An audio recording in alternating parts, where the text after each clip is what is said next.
Hello and welcome to the first of two lessons on radio. As you know, our case study is a Late Night Woman's Hour, our set text. This is part of the Component 1 exam and will feature in Section B, which is Industries and Audiences. And this first lesson is about media industries and some information about context as well. So what we're going to look at in this session is to initially know the criteria for public service broadcasting, and secondly evaluate the importance of public service broadcasting compared to other models, using Late Night Woman's Hour as our case study. So we'll move on to start by talking about the BBC, a topic that is discussed quite a lot, and to start with just sort of things to do with the purpose of the BBC and why it has that enduring appeal and why it's still with us and its importance and so on and so forth. So I'm just going to talk about a few issues surrounding this whilst Liverpool comedian Mitch Benn plays his song about why he's particularly proud of the BBC.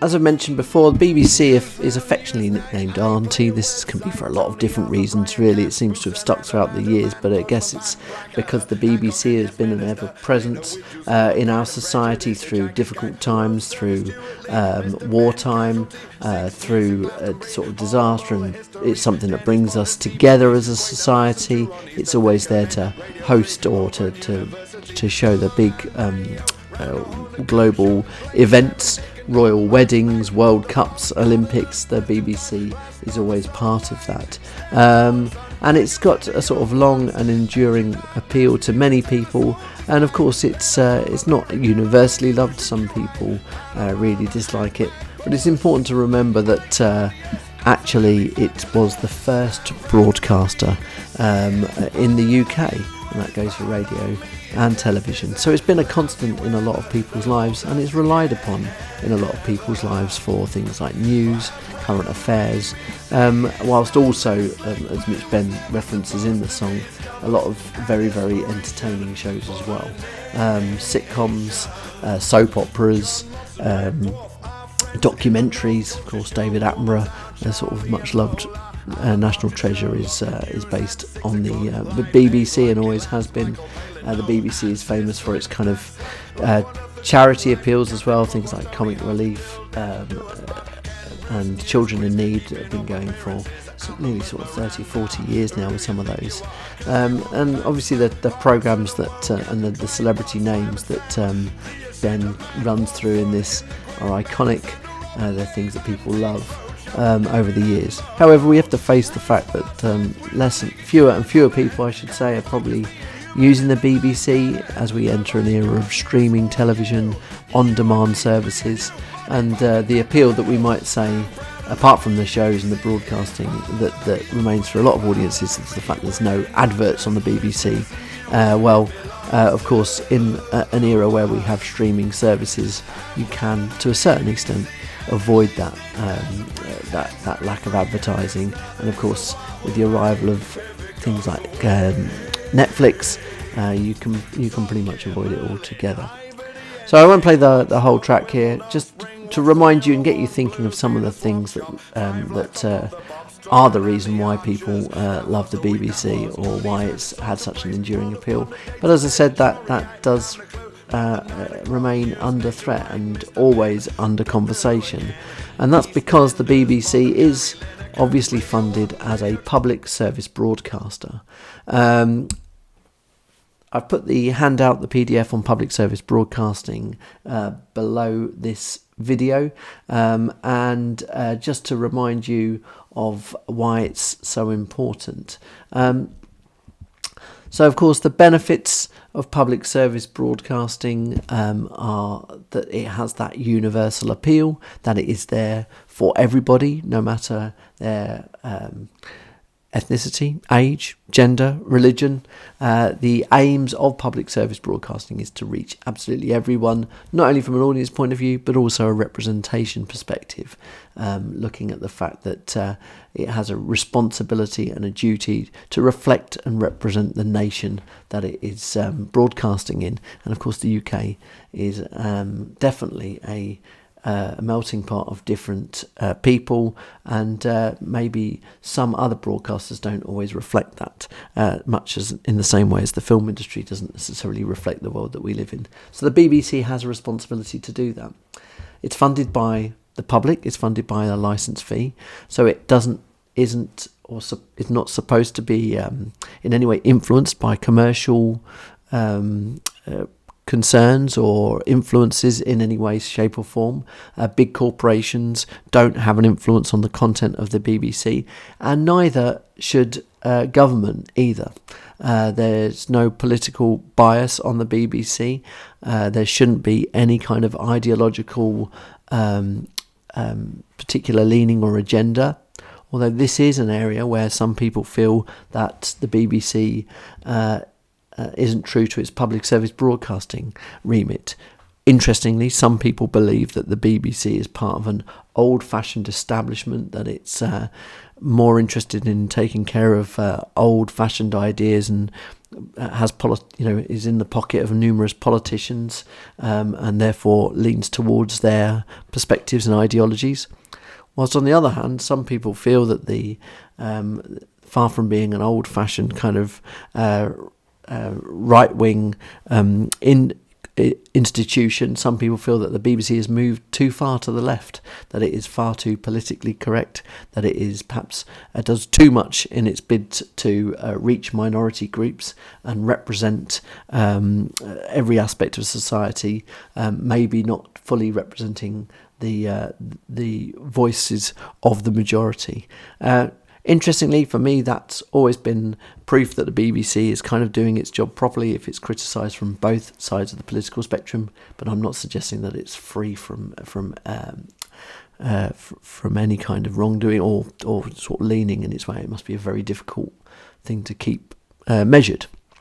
So a lot of benefits to the BBC. There are some drawbacks as well. It is always receiving criticism, and as discussed many times, and there are always going to be arguments for and against the licence fee. So, if we're going to look at not only the model of public service broadcasting, whereby the people own the broadcaster, they pay towards its creation and its output to make sure that it does fulfil its remit and its charter to inform, educate and entertain, which is the key principles of the BBC.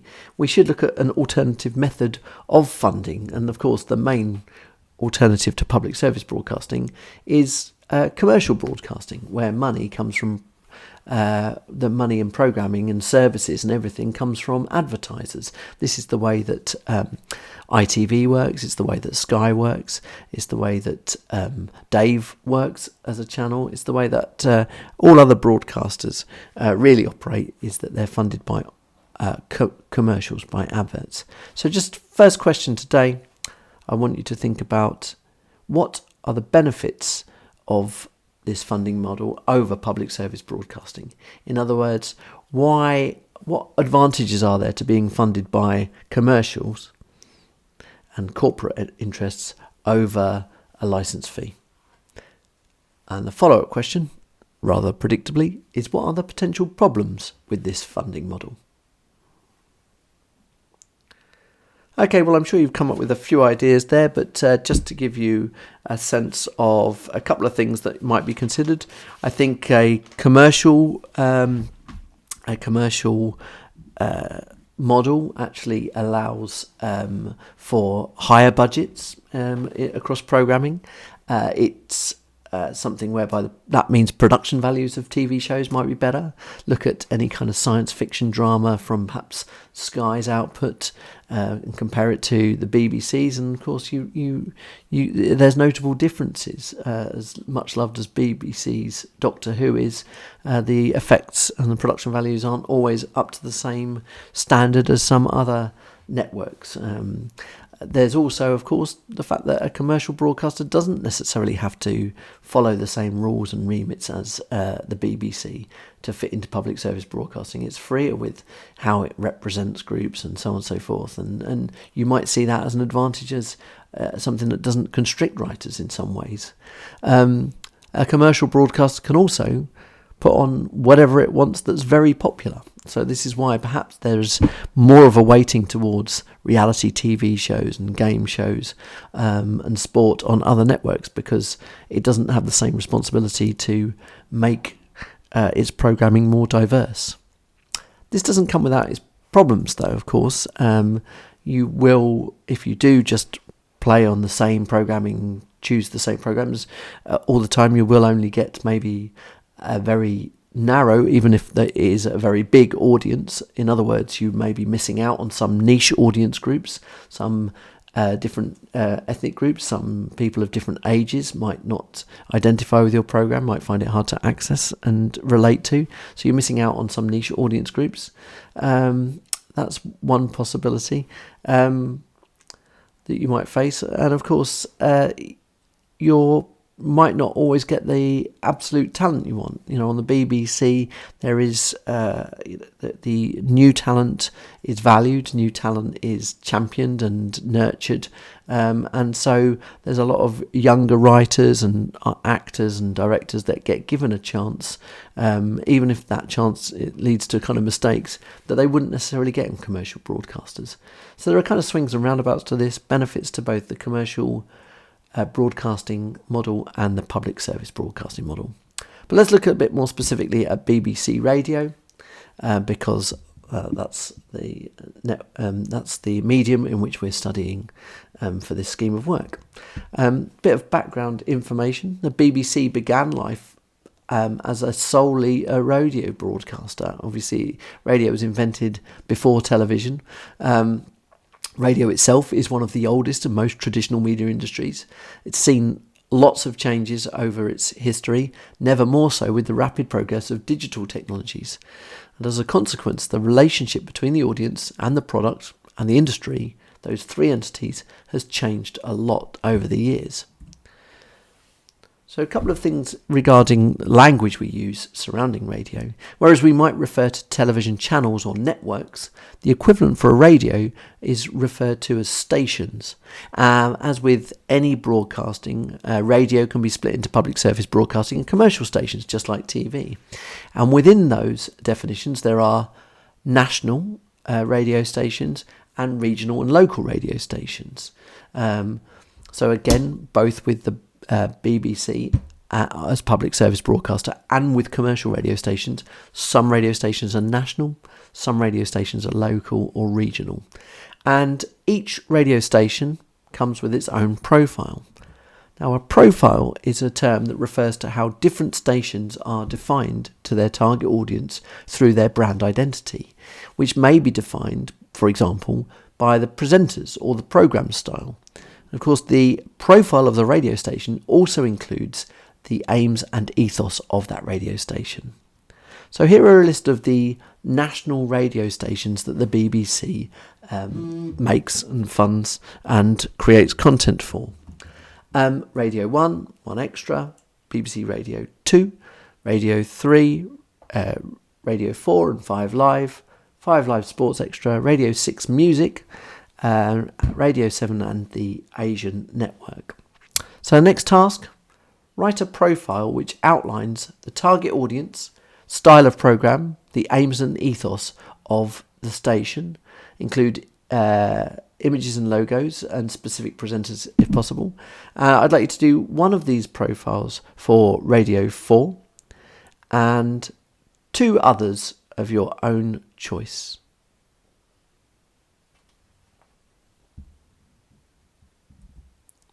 Okay, so now you should have a good profile of at least 3 radio stations, including Radio 4. And we'll move on to looking at marketing of radio stations, because, of course, you know, the radio platforms, radio stations need to get their name out there, particularly as winning audiences and keeping audiences is becoming increasingly difficult in a multimedia age, I guess. So radio engages in the following marketing strategies to promote its stations and programmes. So you might want to make a note on some of these strategies. The first one is a key media term throughout the course, cross-platform marketing. This is where Other radio stations, as well as BBC TV, will promote radio stations and events related to BBC Radio, so it doesn't just advertise itself. Old forms, traditional billboard or magazine adverts for stations and presenters exist. Each station, of course, has its own website within the umbrella website for the BBC. This will allow audiences to access live audio streaming, to listen to archive programmes, but they also provide interactive opportunities for an audience that can be accessed by global audiences, so getting that name far and wide. BBC Radio produces promotional films focusing on a particular part of its output, for example, its presenters or its news coverage, so it taps into its strengths. BBC Taster is an interactive service that enables the BBC to showcase experimental ideas as well as new talent. And of course, as with any media these days, presenters and the stations have their own Twitter accounts and their own social media presence. So a couple of questions just to follow up on this. Looking at that list there, do you think that some forms of marketing would be more effective for specific stations? Thinking specifically about the BBC here. So which of the list in the blue box do you feel would be more appropriate for different stations? And do you feel that the form of marketing outlined helps us understand more about the target audience? In other words, do different types of marketing specifically try and aim at different types of audience?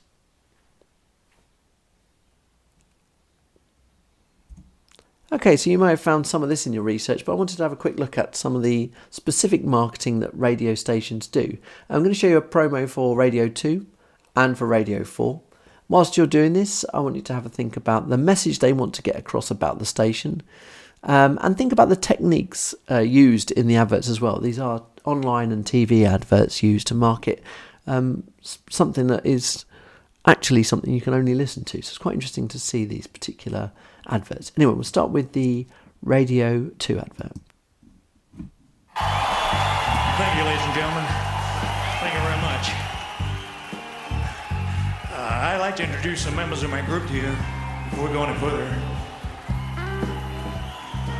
On backing vocals, the Sugar Babes. The man with the beautiful voice, Mr. Marvin Gaye. On the lead guitar is Jimmy Page. On the rhythm guitar, Noel Gallagher. And on the drums, Keith Moon. On bass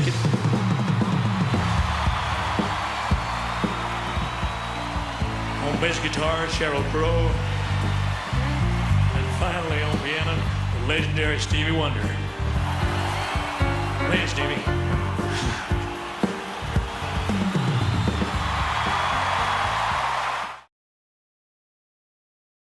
Okay, so before we look at the Radio 4 promo, just make some notes on what message does that advert want to get across about Radio 2, and have a think about the techniques used in the advert as well. Well, of course, the emphasis in this advert is very much that it's a music radio station, that it's something that it focuses solely on music. It obviously is a station that has a passion for music in the advert. But what's interesting is using that smart technique of incorporating lots of different acts across the years in the one gig or the one performance suggests that this is a music station which values music across generations, that it doesn't specifically cater for one particular era, that it just values music for music's sake. And of course there are a lot of very iconic artists from across different genres in there. The whole thing hosted by Elvis Presley, the king of rock and roll, someone who has an enduring appeal since the 1950s. But also artists such as Keith Moon from The Who. I think we had Jimmy Page from Led Zeppelin referenced there. We've got Sheryl Crow, the Sugar Babes. So you've got artists that span 60s, 70s, 80s, 90s, noughties, just saying that maybe giving a hint as to who the target audience is, but above all, celebration of music. And of course the stylistic nature of that gives it a sort of party feel, reaching out to an audience who would perhaps be concert goers, perhaps be festival goers, but overall these are music lovers. Okay, really interesting ad that. Let's move on, look at the Radio 4 advert and see what the message this wants to get across about its station. When he watches, he listens. He listens with his eyes. When he interrogates, he listens like a bat,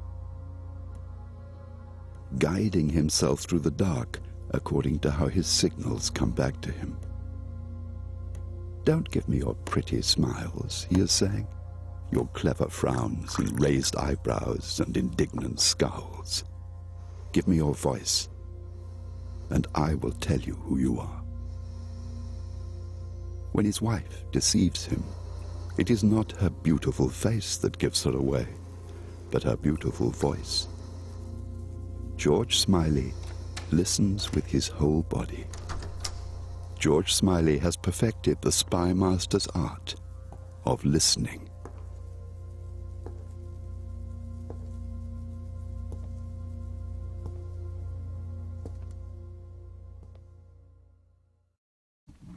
Again, another really interesting advert. I mean, it must be a challenge advertising a medium that is something you just listen to. But of course, a lot of attention to detail there in terms of this being a spoken word medium, something that relies on us listening. It's for people who want to listen.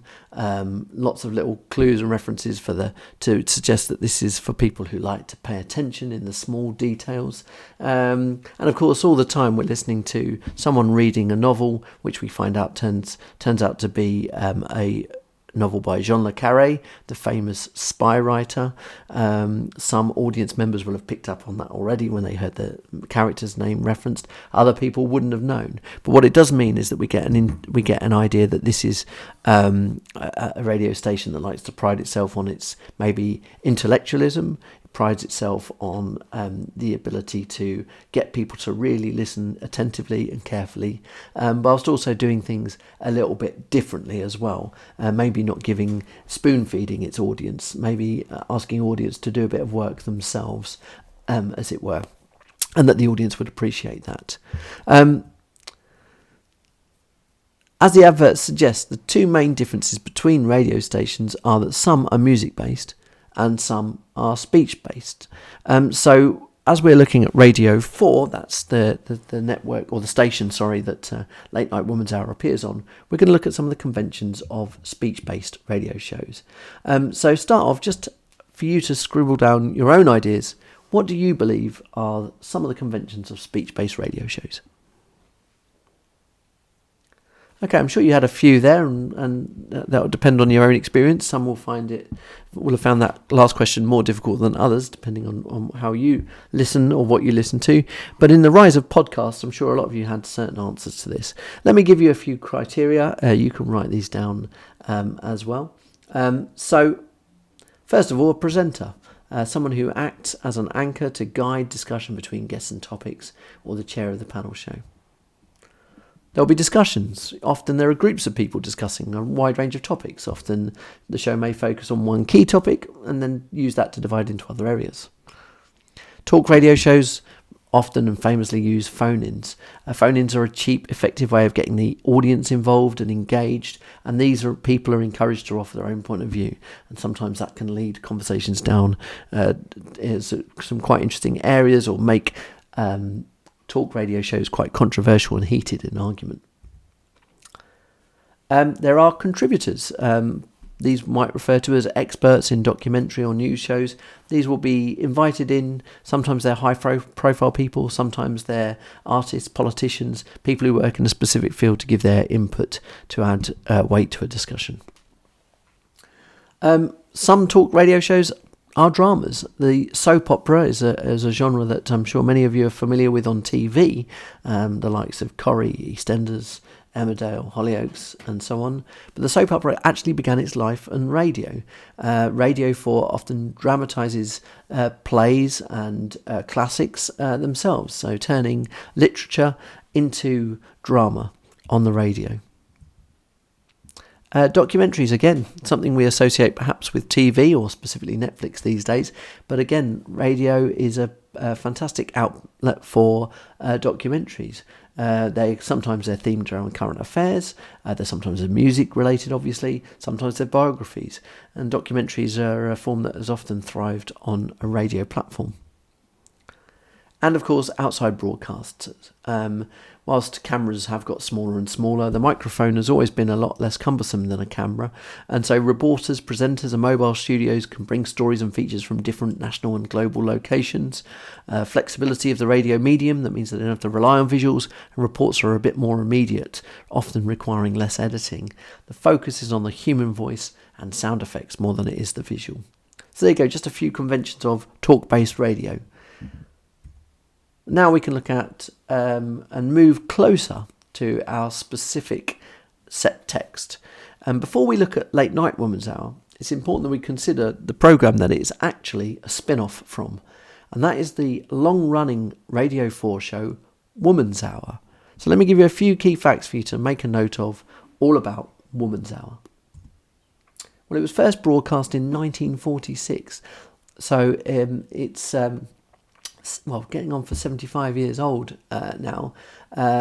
It started on BBC's Light programme, which is now Radio 2, but then it transferred over to Radio 4 in 1973, which has been its home for the past 46 years.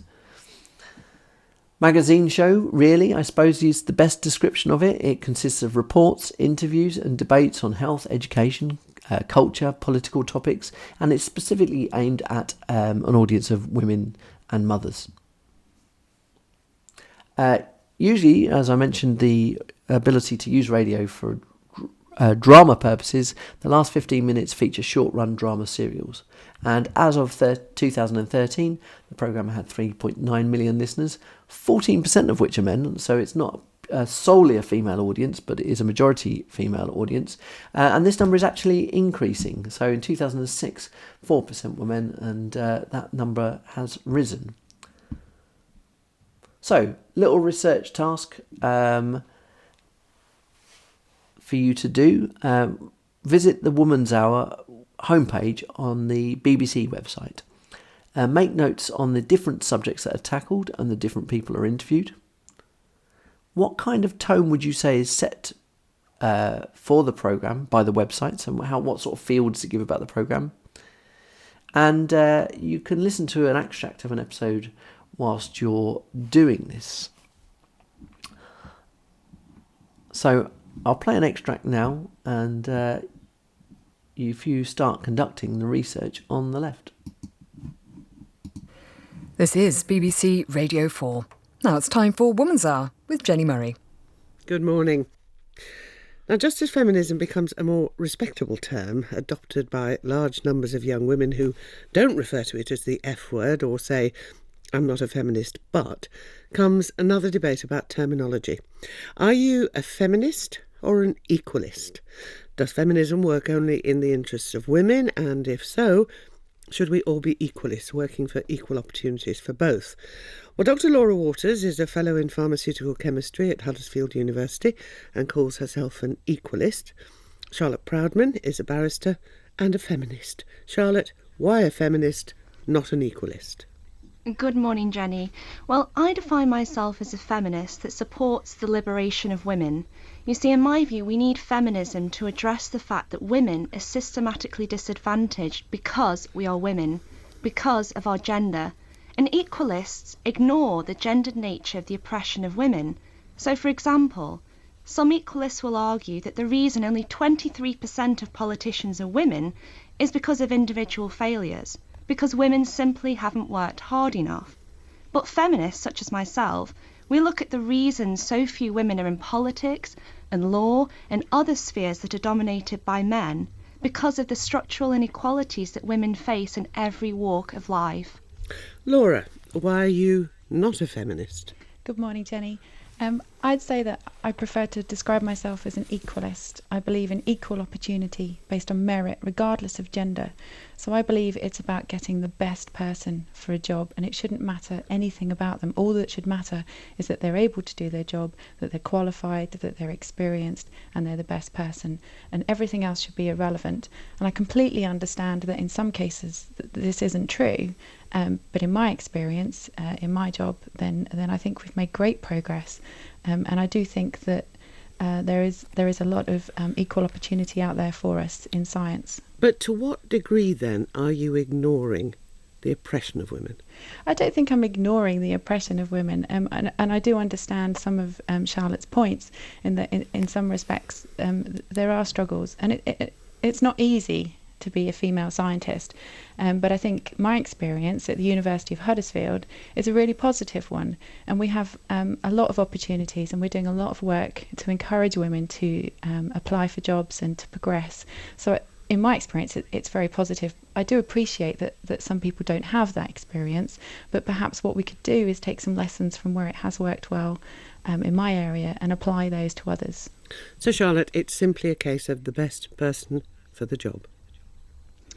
Well, in my view, it's most certainly not the case, unfortunately. I mean, because when you're aspiring to equality and when you consider yourself to be an equalist, what you're saying is that women have to aspire to live up to a man's standard. The man's standard is considered to be the status quo, and what that means is often we'll find women who have to take on very male attributes. They have to aspire to men's behaviour, so that may mean ritual humiliation, banter, sexism, engaging in gentlemen's clubs, rites of passage, and so on. And so women have to become one of the boys. Margaret Thatcher's a really good example of this, because when we think about her, what we saw is many politicians considered her to be the most masculine man in Parliament. And she even had to lower her voice in order to be a man. You know, ultimately that's what she became. She was therefore valued on men's terms rather than her own. And women's only survival within these male-dominated areas is by being an honorary man. So, Laura, to what I mean, she was always described as the best man in the cabinet. To what extent do you, within your equalism, have to be the best man in the laboratory? I think in some respects you do have to stand up for yourself, but I think some men find that just as hard as women. As more women are joining, I'm finding that the working practice has changed. We've introduced things like flexible working hours, transparency and promotions, those sorts of things. At the University of Huddersfield, we have in physics a really equal ratio, male to female ratio at all levels, right up to professor, and the same's true in pharmacy. We have women at all levels.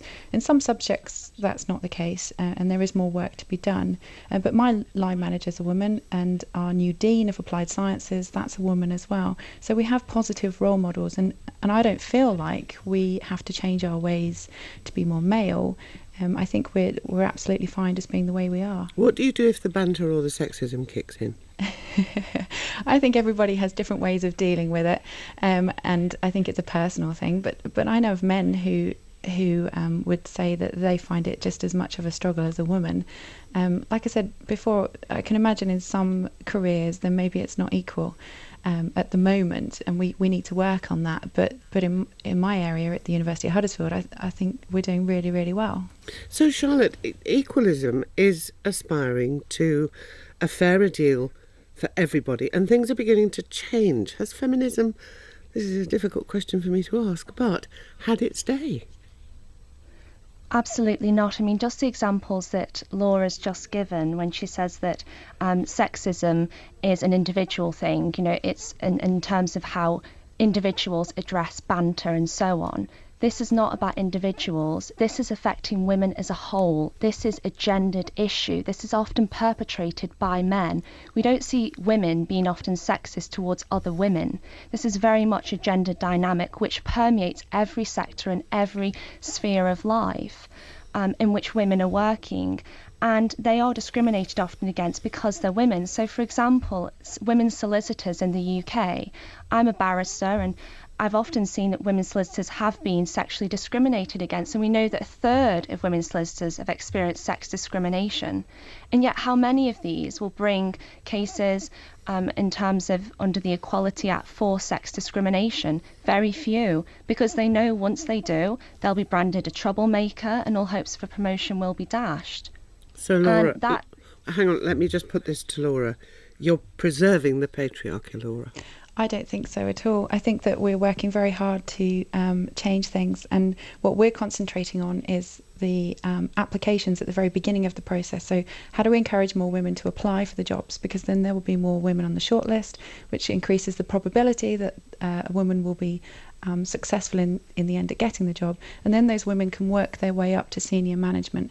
Now we still have work to do, but we're pretty confident that we're getting there, and we're not in a status quo in any kind of a way. We are changing, we are adapting, and we're looking to the future. We're looking at ways forward and positive ways that we can change things. And Charlotte, if you could just round up, as a feminist, what do you do to create the atmosphere that suits all women, that's different from what Laura's doing? Well, what I believe in ultimately is liberation as opposed to equality. And so I don't support equal focus on men and women. I want to embrace women's differences because often they are different. So for an example, as in a right to an abortion, that is not an equal right. Women are requesting discrimination because of their gender differences. And what Laura said earlier is that what she wanted to encourage is more women to apply for other jobs, such as in STEM. Now, that in itself is not an equal application for men and women. That's focusing specifically on women. And so there we see that's not an example of equality, it's positive discrimination. That's what I fundamentally would support. Well, Charlotte Proudman and Dr. Laura Waters, we could sit here and discuss this all day. Thank you both very much indeed for being with us. The University of Huddersfield, inspiring tomorrow's professionals.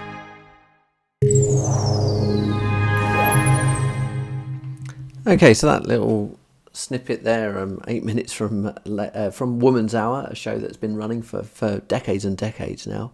Hopefully that gave you an opportunity to do some research as well, and get a feel for the tone of the show, perhaps reflected by its website. But before we move on to look at its spin-off, an hour set text Late Night Woman's Hour, can I get you to just spend some time making some notes on what words would you use to describe the content of Woman's Hour based on the research and the section I played? And can you give a description of the overall feel of the show? And think specifically, what do you think it offers audiences?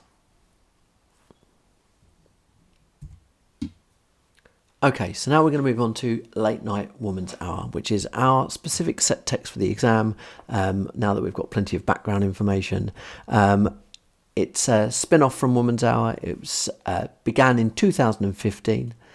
It was started specifically to attract younger female audiences, as they felt that the typical age of Woman's Hour was older than they were trying to reach or couldn't reach. It was also produced to make the most of different ways in which people use radio. So it actually reflects a kind of changing to our habits regarding digital cultures. Each episode is based around a theme and involves informal and in-depth discussion.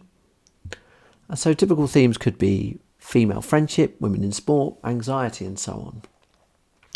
Now, when it was first broadcast, it was released once a month, although that's fluctuated and changed over the years that it's been around, the past 5 years. It can be subscribed to and downloaded as a podcast. As aforementioned, they discuss topics that are more relevant for a younger audience, so it has that kind of younger feel. And that's reflected in the tone as well. It's meant to have a younger tone and feel to it, including its choice of presenters, of which it has two. Originally, the first choice was Lauren Laverne, and more recently, it's been presented by Emma Barnett. So what I'm going to ask you to do is to make notes on both of the presenters, and I've got a video to give you a few sort of hints on this as well. So if I could just show you a quick interview with Lauren Laverne, if you've never heard of her before, You can do some additional research, but after the video, I'd like to make some notes on why she was chosen as presenter for the spin-off show, in your opinion. Lauren Laverne is turning out to be something of a polymath, from indie pop starlet to radio and TV presenter, and now a novelist. She's got her own daily show on Six Music and a column in Grazia magazine. She used to present The Culture Show, and earlier this year she arrived on Channel 4's 10 o'clock Live. She's also synonymous with the BBC's coverage of Glastonbury. Back in the 1990s, she got 3 A-levels at grade A before ditching university for a record deal with her band Knicky. And she's now doing the supposedly impossible, combining roles as a wife, mum, presenter, DJ, author and columnist. It's not the easiest trick to pull off. She herself has talked about the sexism of television and how radio is a bit of a boys' club. But the sexism and ageism TV row has been brewing for years. Is it still the case that the British media is too harsh on women? Do you think women on telly are perhaps, it's expected of them that they must pay a level of attention to their appearance which men don't have to? Well, I think the men are presentable too. They seem to make the most of themselves. I mean, they're always, it's not they turn up in a tracksuit, is it really? Or... Well, it's encouraging like gender binaries, which are completely, they're pretty much socially constructed. Well, the women have to be like this and men have to be like that, in other words. When did you last see Heat magazine with Adrian Chiles and lots of different other male presenters in their trunks talking about how fat they are or thin they are? I would prefer to see a pretty girl on TV than an ugly girl, but then it would be the same with boys. I prefer to see a good-looking guy on TV than an ugly person. Wow, yeah, you were about to climb down a very sexist hole there for a minute. Yeah, that's a risk I'll take. From. The reason we're asking these questions is because they are getting slotted into an interview with Lauren Laverne. Oh, right. Hi, Lauren. Lauren Laverne, you've said this yourself. Life is unfair, telly is unfair, and women do have a harder time. What is the problem? I don't know what the problem is. As I said, life's unfair, telly's unfair. Why do women have a harder time? And that there is a greater emphasis on appearance and age. I think generally in the world, women have a harder time. And that's what I mean. And I kind of think TV's it's a kind of, obviously a microcosm of a broader situation, isn't it? So, do you feel under pressure about your appearance to any extent? No, not really. Really? Not really, no. I think in some ways it is unfair, but I think there are ways that you can use those unfairnesses to your advantage if you can work out how to. Do you know what I mean? It's, for example, it is unfair maybe because people will have expectations of your appearance that they wouldn't have of a peer of yours who was a man. But equally, maybe it's easier because there's less women doing the job, or less women, certainly in the kind of world that I operate in, Six Music, there's not as many female DJs, for sure, as there are male DJs, so maybe you stand out a bit more. Male TV presenters do get away occasionally with appearing on TV looking quite dishevelled with their shirt hanging out. And you usually, I'm not trying to echo sound being sexist here, but, you usually are very, very well turned out. That seems to be part of your job description.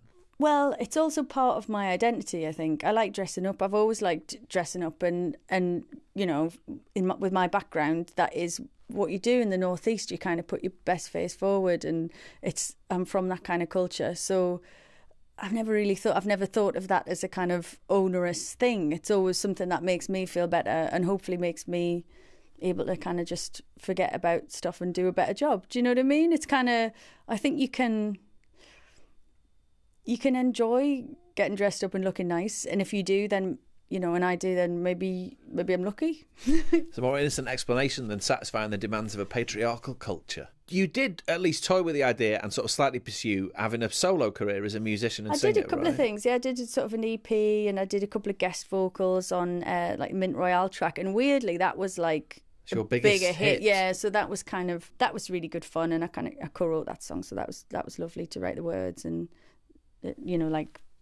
they sort of built a track, and then I sang and a melody. And again, was there any element of angst or sadness about the fact that didn't result in you putting out albums or doing it full time?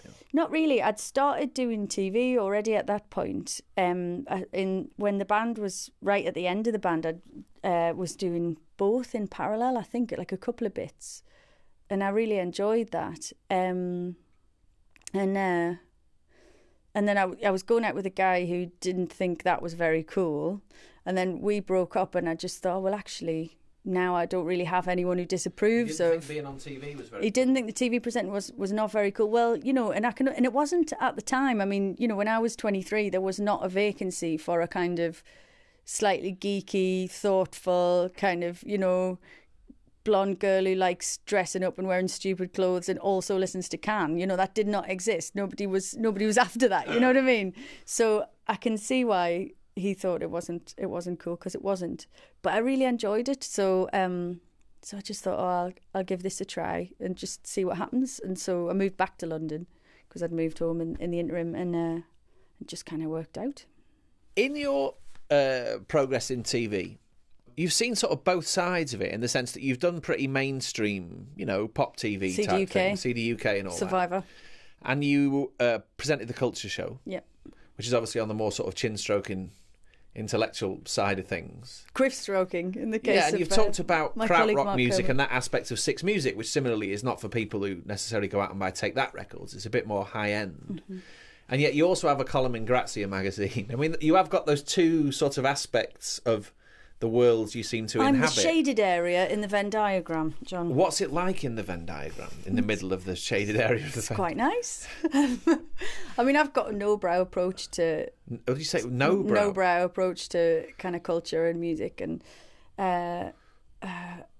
maybe that's, you know, because I never went to university and kind of learned to be a snob or anything like that. And maybe it's also, I think it's probably to do with my background more than anything.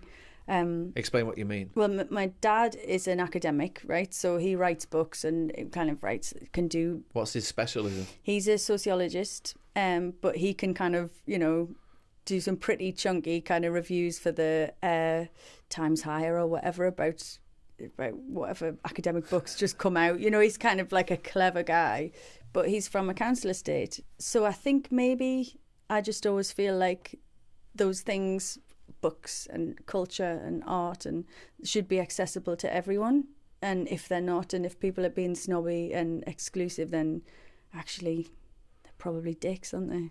But on the reverse side of it, when you write your Grazia column or do something which is a little bit more lowbrow, is there sort of an ironic aspect? Are you doing a slight arch dive? Nothing lowbrow about my Grazia column, Harris. I will have you retract that I've only statement skim-read your Grazia column, I'm exactly. afraid. Do your research, man.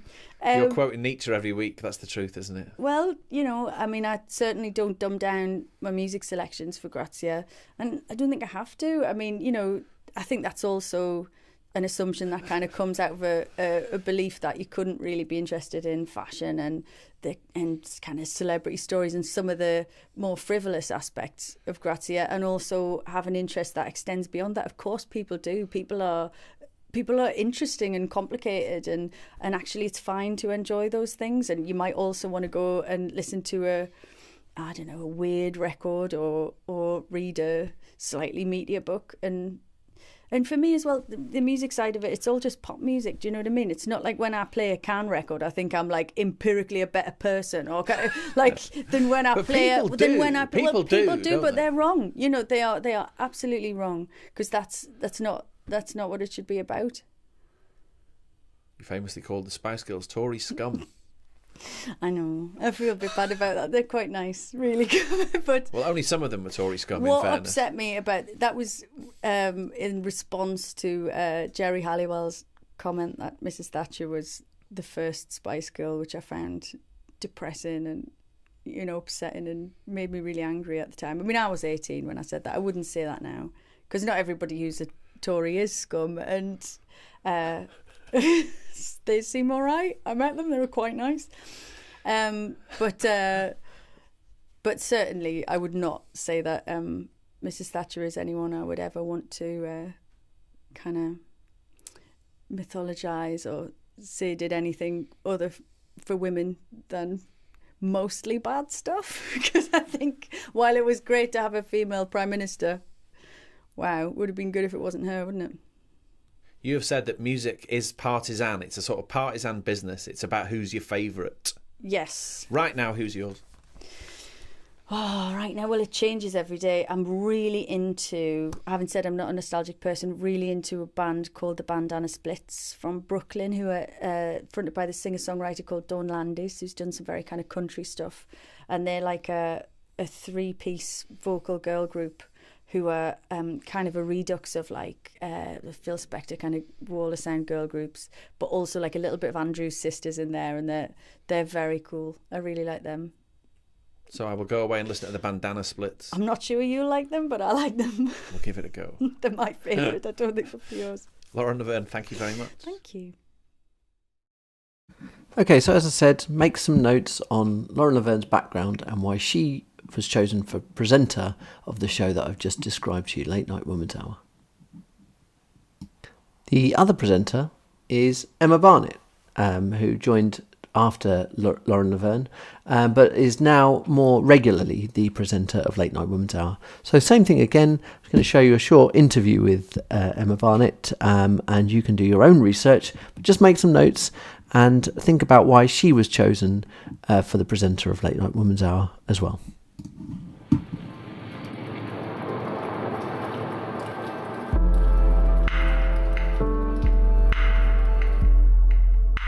I'm Emma Barnett. I'm the women's editor at The Telegraph, and I'm also a broadcaster. So I have a show on Radio 5 Live, and I also present on Radio 4. I went to a very good school for confidence, but for, I would say, self-deprecation and confidence. I went to a good British school, that's what they teach you. Be confident, but not too confident. But jokes aside, it's where the suffragettes went to school, it's where the Pankhursts went, and the whole motto of the school was quite feminist, very feminist in fact, was not only can you do whatever boys can do, you can do it better. The defining moment in my career was launching the women's section at The Telegraph, because it was my idea, and I had to walk into the editor's office, the then editor, who I didn't know very well, has and still has a very stern reputation, and I didn't know if it would go down okay. It was a huge risk, and I came up with it over Christmas. It took 8 or 9 months to conceive, it was like a child, and then finally we went live, and I didn't realise, looking back, how much goodwill and badwill there was for me. So there were a lot of people who didn't really want that to succeed. And it was a defining moment because it was a risk. I mean, ultimately, when I think of the word friendship, I think of two things. I think of trust and I think of laughter. You know, your good friends should be able to make you laugh and deal with you when you're very sad as well. But I also think, you know, trust is incredibly important. I'm a very loyal friend. The thing I wish I'd known was that everything was going to be okay. I think there's a real problem in schools about infecting us with fear, and that girls are really susceptible to it around exams. Guys are too. Like, guys I was at school with were absolutely petrified, but they weren't ill. You know, they weren't not eating. They weren't, I mean, I ate. I had never had a problem with eating, but I was really concerned about exams. I did leave everything to the last minute, hence perfect for being a journalist, but I was very, very concerned, and I think it's good to have a healthy level of fear, but I didn't remember anything about the subjects I learned because I was cramming for my exams, and I think that culture of fear kind of follows you around a bit. So I would just say, like, chill out, give yourself a bit more time, and you will get there. Glasses. Big ones. It's an old friend's dad at parents' evening, and he was really sort of sidling up to the headmistress, and it was actually quite cringy. And I said to him, "Joe, what are you doing?" And he went, "Emma, one thing in life, the more you grease, the further you slide." And I was like, And I was just, at certain times in my life, it's just come back when you've got to sit with someone you don't really like, maybe schmooze them a bit, kind of get your points across. You know, our industry, the media industry, is very much about your personality and who you get on with. And on a sort of more serious note, I think politeness is really important. And so I always write thank you letters. I always follow up with an email quite quickly after meeting somebody, because it's those connections, and you never know when you're going to really need one of them. Well, I was lucky enough to be a tech correspondent at The Telegraph, and I used to go out to Silicon Valley a lot, and I would meet these amazing people who were creating businesses, such as the founders of Twitter. And when you do interviews with people like that who are coming up with solutions to problems you don't yet know you have, you can't help but be inspired. On a completely different note, the other person I would cite is Dr. Helen Pankhurst. So Helen is the great-granddaughter of Emmeline Pankhurst, the suffragette leader. And she works, I would say, at the coalface of where women are still not having equal rights. And I've learned an enormous amount for her. She's incredibly selfless. And, you know, I've gone from sort of the temple of capitalism through to absolute human rights on the ground aid work, because those are the types of people I'm fortunate to interview and meet. Chips. Salt and vinegar chips from the Chippy with my husband, possibly a brilliant film and a nice walk.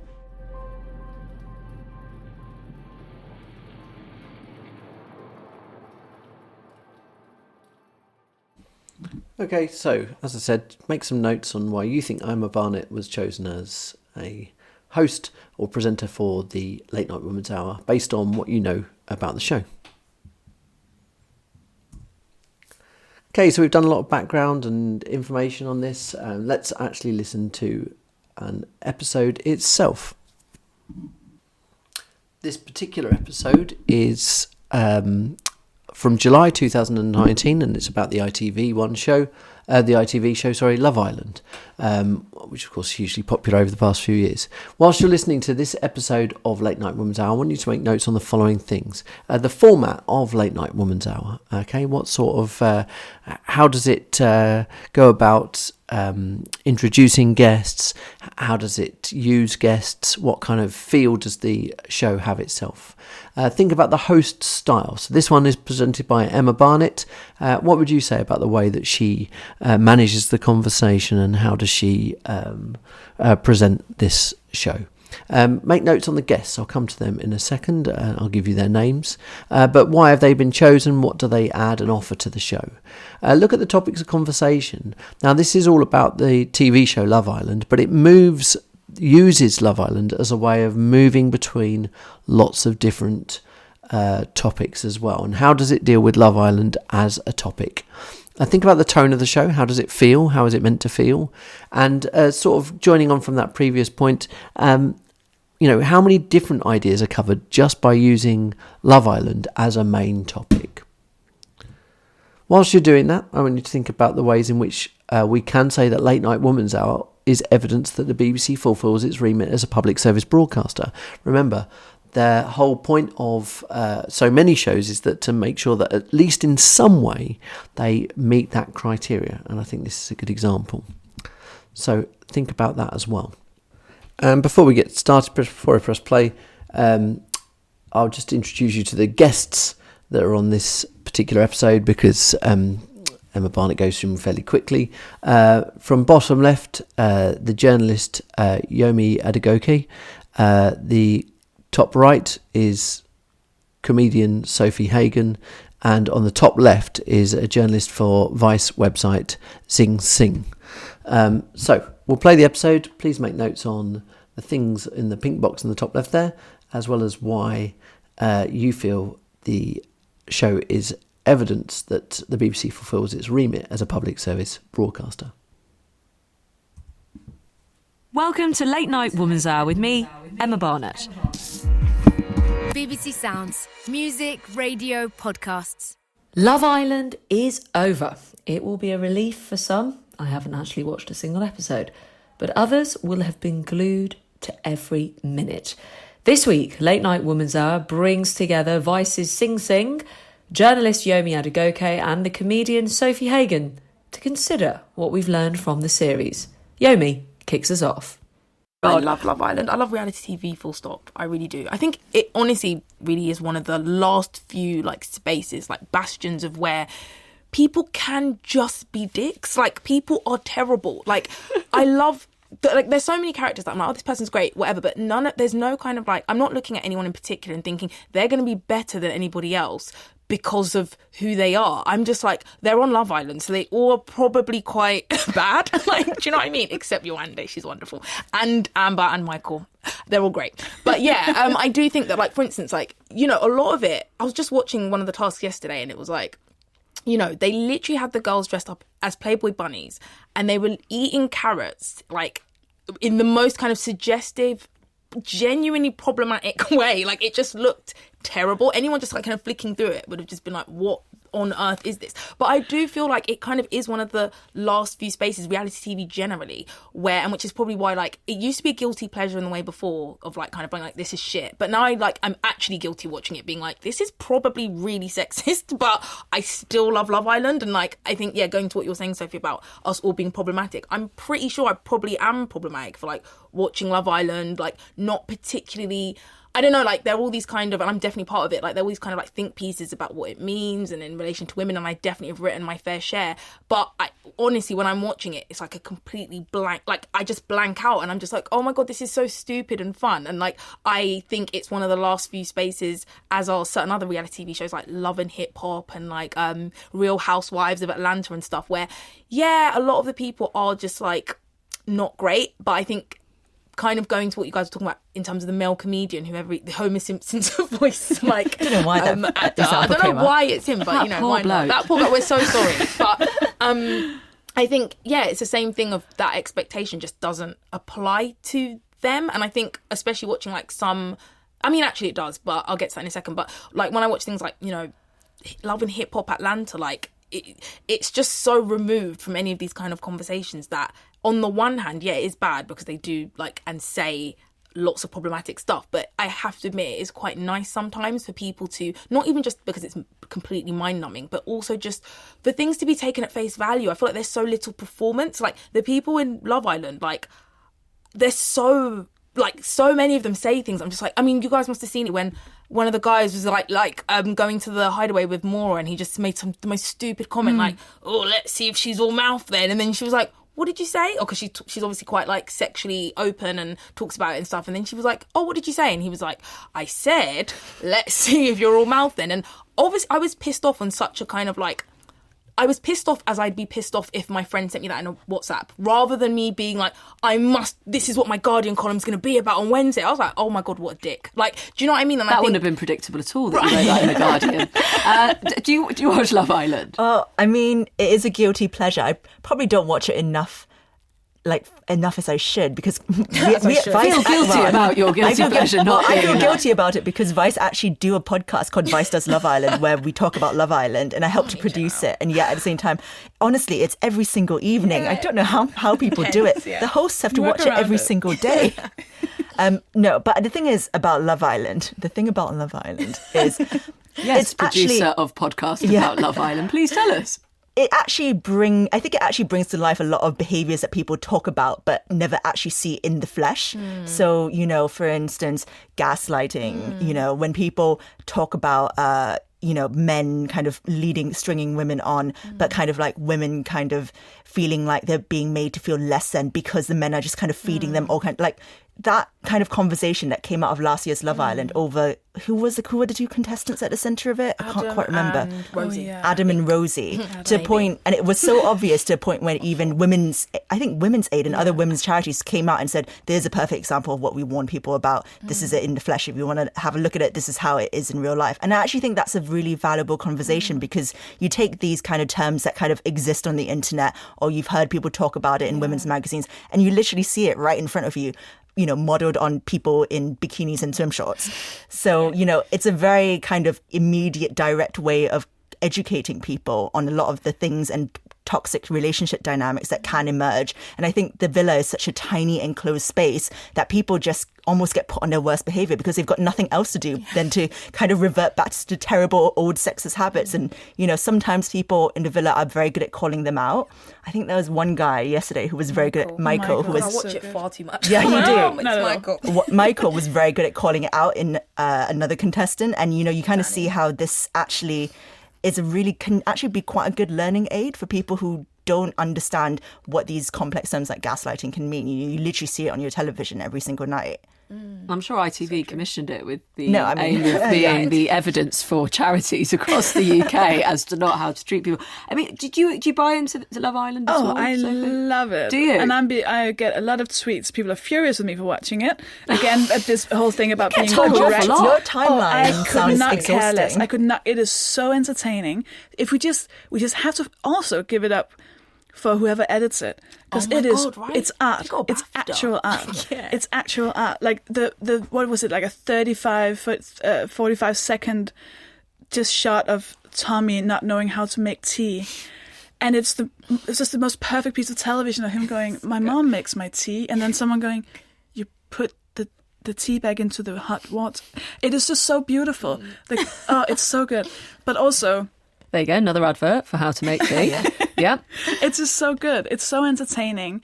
And what I think, I love watching it, but I hate watching it with people. Or I hate, I have a very selected group of, I follow, the people I follow on Twitter are the people that I, that's how we... I followed you yesterday because I saw based off Love Island tweets. Exactly. I was like, oh my God, we're meeting tomorrow. This is amazing. Crazy. So I love my Twitter feed. It's amazing. That's people who share my views, and it gets very interesting. But when I've gone into other groups where I've watched it with friends, acquaintances, I was shocked because apparently a lot of people watch it to feel better about themselves, which I think is gross. A lot of people watch it and go, "Oh my God, I hate her. She's such a look at her. She can't look like that."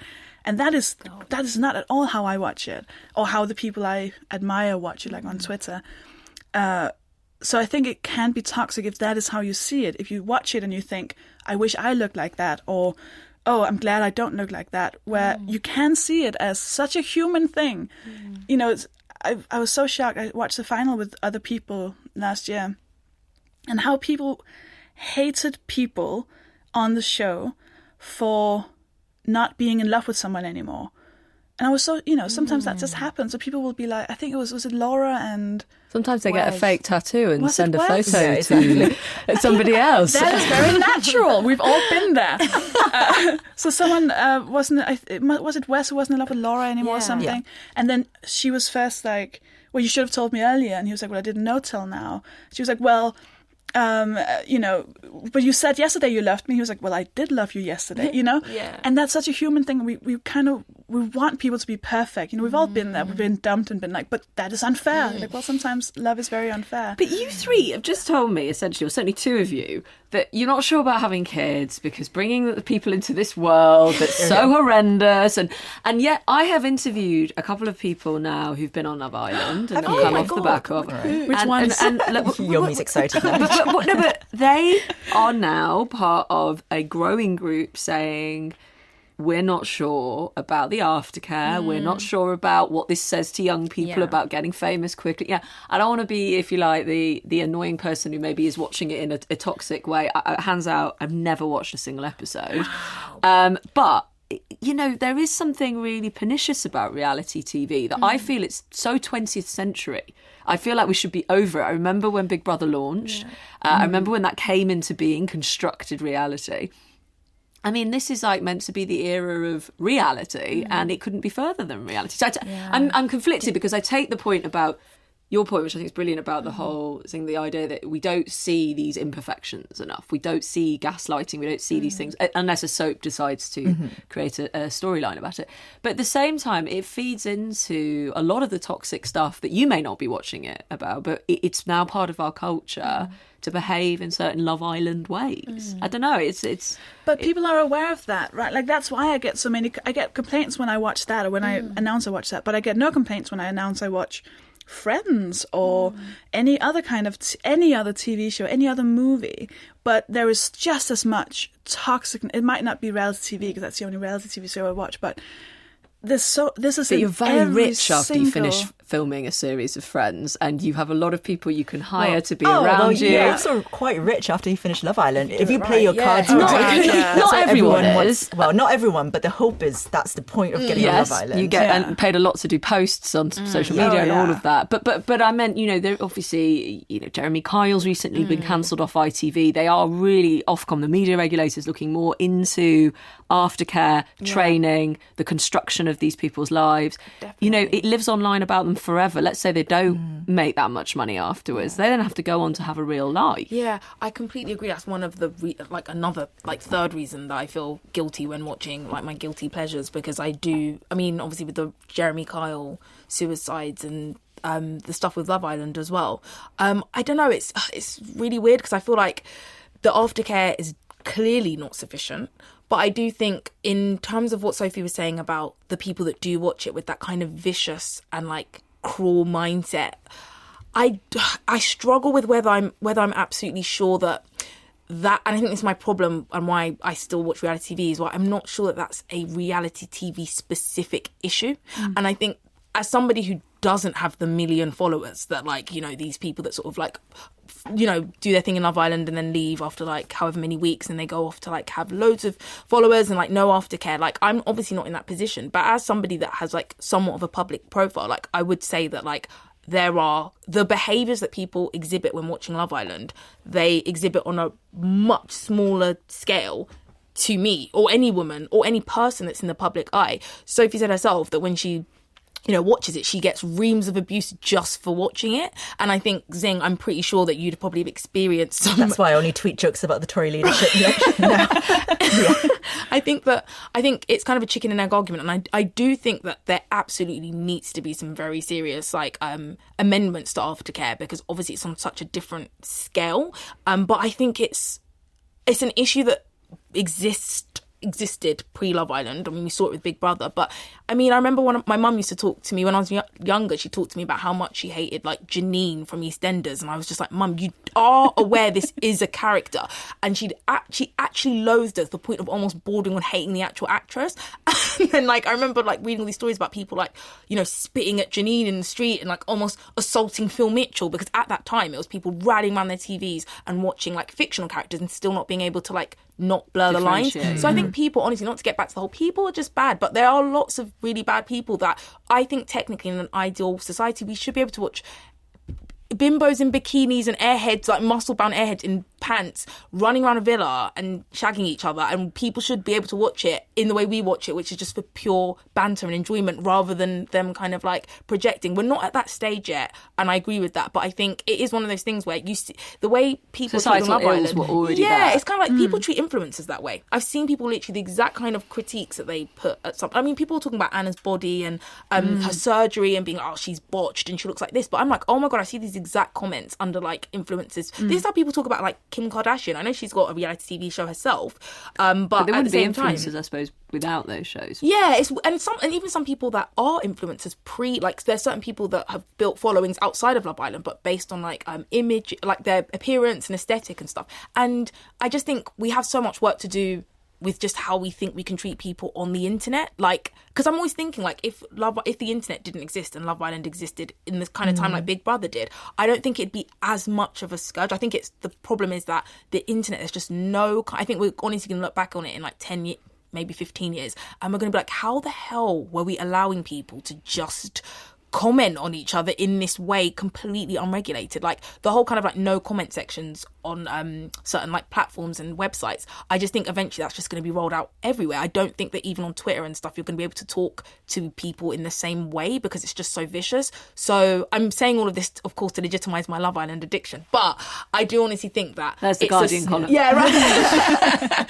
I do think that it's a societal ill that I'm not trying to make excuses, but I do think it goes a lot deeper, because it's viciousness I've seen pre-Love Island when it's been like different shows. I would be curious to know, before, you know, Twitter, Facebook, Instagram were invented, if the experience of reality show contestants was significantly different. So, you know, and I'm talking about once they leave the show and they've been painted in a certain way or monstered in the press or whatever, did they go on to kind of, you know, feel as if their lives have been fundamentally changed for the worse since then? So I have interviewed Nasty Nick. Okay. Oh, wow. Do you remember him from Big Brother? You were not with us in the UK at this I was point. watching the Danish Big Brother. Okay, fine. And when Nick Bateman sort of was plotting to try and get people out, it was like the biggest deal because it was the first Big Brother. We'd never watched this thing before. I was revising, I think, for my GCSEs at the time. I was glued. I interviewed him a couple of years ago. And yes, he's been able to move on, but he is still seen as a villain by people. Right. If they bump into him, I think when he tried to work afterwards, I mean, he has given interviews since. He's not totally gone away from it himself. But it was blown up to all proportion. And I think weirdly, because of a lack of social media, he didn't really have a mouthpiece at the time to speak back. You had to speak through the newspapers, which in and of itself you're never in control of. But yeah, it has impacted his life. Did he think that if he had, social media, he would have been able to control that narrative around his life easily? It seemed a bit more like he could do that now, yes. Right. But perhaps the deluge of hate only came through the national papers and then you could just ignore them 2 days later. It didn't live online in the same way as it does now, even through digital articles. So it was different, but he is still affected by it. I can imagine. Right. Yeah, that doesn't surprise me. I just think it's still... I mean, I wonder, because I'm like, is the answer then that we sort of ban reality TV, which to be fair, I mean, obviously I'd be much worse off, but I wonder if that would make a difference. But then at the same time, I'm like, someone like Victoria Beckham, by virtue of just being super visible, it's not as though, she went on a show and then everybody decided they hated her. It was literally, she married the hottest person in the world that was super rich and talented and didn't smile very much, and people just decided that they literally wanted her to die. And I think, I just look at even people that are just writing articles about certain things, for instance, I write a lot about race and sexism, and I will literally get people sort of being like, you should go and jump off a building, and I'm like, this isn't because I've put myself out there in a visible way on television. It's literally because I'm doing my job. And I think one of the biggest I completely get the Nasty Nick example, for instance, because I mean that's pre-existing the social media landscape as we know it, but I still think that there's a real fundamental issue with just how we think. And I know this is literally sort of saying, let's solve one of the exactly right, it's such a big unwieldy issue, but I really do think that it's just the hate goes elsewhere. People will find, because I just know so many people that are just quite literally just trying to mind their business and do whatever they are doing, and if it happens to be in any way front facing or audience facing, people just think it gives them license to talk about them in a particular way. And that's going before TV. Yeah. I mean, that's back to 18th, 17th century. That's burn the witch at the stake. Right. Yeah. Thank you so much to all of you for being so honest and brilliant. And I look forward to all the comments you'll receive. Oh, likewise. See you under the line. Yay. BBC Sounds. Music, radio, podcasts. Hello, I'm John Ron.